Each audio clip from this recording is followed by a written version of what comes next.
છોટાઉદેપુર જિલ્લા કલેક્ટર અનિલ ધામેલિયાએ નસવાડી તાલુકા સ્થિત કન્યા સાક્ષરતા શાળા ખાતે સંપૂર્ણતા અભિયાન કાર્યક્રમનો પ્રારંભ કરાવ્યો. નીતિ આયોગ દ્વારા નક્કી કરેલા શિક્ષણ, પોષણ, સ્વાસ્થ્ય સહિતના તમામ ઇન્ડિકેટર્સને હાંસલ કરવા પ્રજાતંત્રની ભાગીદારી મહત્વપૂર્ણ હોવાનું કલેક્ટરશ્રીએ જણાવ્યું. છોટાઉદેપુર કલેક્ટર શ્રી અનિલ ધામેલિયાએ નસવાડી તાલુકા સ્થિત કન્યા સાક્ષરતા શાળા ખાતે સંપૂર્ણતા અભિયાન કાર્યક્રમનો પ્રારંભ કરાવતા જણાવ્યું કે નીતિ આયોગ દ્વારા આકાંક્ષી જિલ્લા તાલુકામાં શિક્ષણ, પોષણ, ખેતી, પશુપાલન, આરોગ્ય અને સામાજિક વિકાસને કેન્દ્રમાં રાખીને મહત્ત્વના 6 ઇન્ડિકેટર્સ ઉપર વિશેષ ભાર અપાયો છે, જેમાં પ્રજાતંત્રની સહભાગીદારી સુનિશ્ચિત કરીને આ ઇન્ડિકેટર્સને 100% સેન્ચ્યુરેશન સુધી લઈ જવા માટે સંબંધિત વિભાગના અધિકારીઓ, કર્મીઓને કેટલાક રચનાત્મક સૂચનો આપીને માર્ગદર્શિત કર્યા હતા. આ પ્રસંગે કોમ્યુનિટી ઇન્વેસ્ટમેન્ટ ફંડ અંતર્ગત 3 ગામ સંગઠનને 45 લાખની સહાય, મહિલા અને બાળ વિકાસ વિભાગ દ્વારા 10 લાભાર્થીઓને દીકરી વધામણા સહાય કીટ તથા વાલી દીકરી સહાયના 11 લાખ મંજૂરી હુકમ એનાયત કરાયા હતા. ઉલ્લેખનીય છે કે આંગણવાડી કાર્યકર બહેનો દ્વારા સગર્ભા, ધાત્રી માતા, કિશોરીઓ, બાળકોને પોષણયુક્ત આહાર મળી રહે તે માટે ટેક હોમ રેશન, માતૃશક્તિ, પૂર્ણશક્તિ અને બાળ શક્તિના પેકેટમાંથી અનેકવિધ વાનગીઓ તૈયાર કરીને કાર્યક્રમમાં ઉપસ્થિત બહેનોને જાગૃત કરાયા હતા. મેડિકલ કેમ્પમાં વિદ્યાર્થીઓનું મેડિકલ ચેકઅપ કરવામાં આવ્યું હતું. આ પ્રસંગે નીતિ આયોગ દિલ્હી પ્રતિનિધિ શ્રી અરુણાબદે, જિલ્લા વિકાસ અધિકારી સચિન કુમાર, જિલ્લા પોલીસ વડા ઇમ્તિયાઝ શેખ, ગ્રામ વિકાસ નિયામક કેડી ભગત, તાલુકા પંચાયત પ્રમુખથી સ્થાનિક પદાધિકારીઓ, અધિકારીઓ, કર્મીઓ અને મોટી સંખ્યામાં ગ્રામજનો ઉપસ્થિત રહ્યા હતા. આવો સાંભળીએ આ અંગે જિલ્લા વિકાસ અધિકારી સચિન કુમાર તેમજ જિલ્લા કલેક્ટર અનિલ ધામેલિયા શું કહી રહ્યા છે. સાંભળો તેઓના મુખે.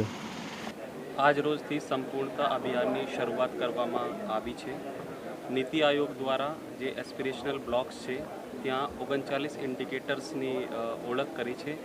આ 39 ઇન્ડિકેટર્સ એવા છે જેમાં આપણે ફોકસ તરીકે કામ કરીએ તો આપણા બ્લોક્સના નસવાડી અને કમાડ જે એસ્પિરેશનલ બ્લોક્સ છે એમના સામાજિક અને આર્થિક ઉત્કર્ષ થઈ શકે છે.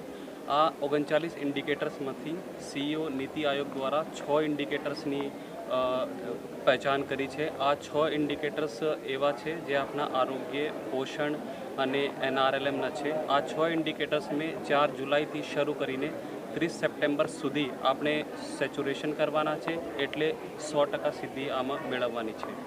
એના ભાગરૂપે આજરોજ આ કાર્યક્રમ યોજવામાં આવેલ હતા. અહીંયા ગ્રામજનો ઉપસ્થિત હતા, આપણા પદાધિકારીશ્રીઓ ઉપસ્થિત હતા અને કમાડ નસવાડીના આપણા તાલુકાના અધિકારી કર્મચારીશ્રીઓ અને જિલ્લાના તમામ શાખા અધિકારીશ્રીઓ ઉપસ્થિત હતા.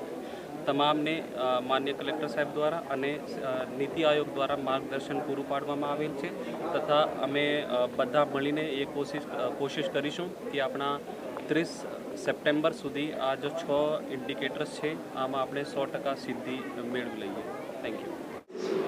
આપણી સમગ્ર પ્રક્રિયાઓ, સમગ્ર કામગીરી કરીએ છીએ એમનું રિફ્લેક્શન આપણા હ્યુમન ડેવલપમેન્ટ, સોશિયો ઇકોનોમિક ડેવલપમેન્ટમાં થશે.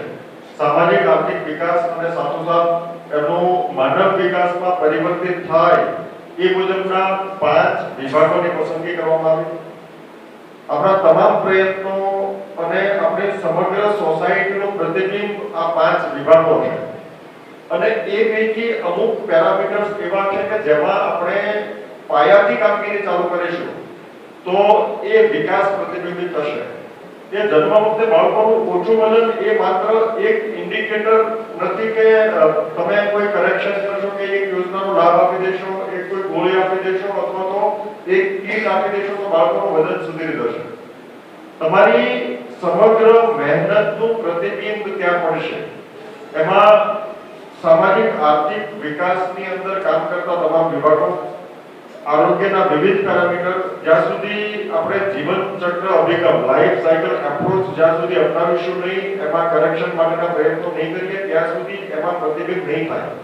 આ પરિણામો રાતોરાત આપણને નથી મળી જવાના.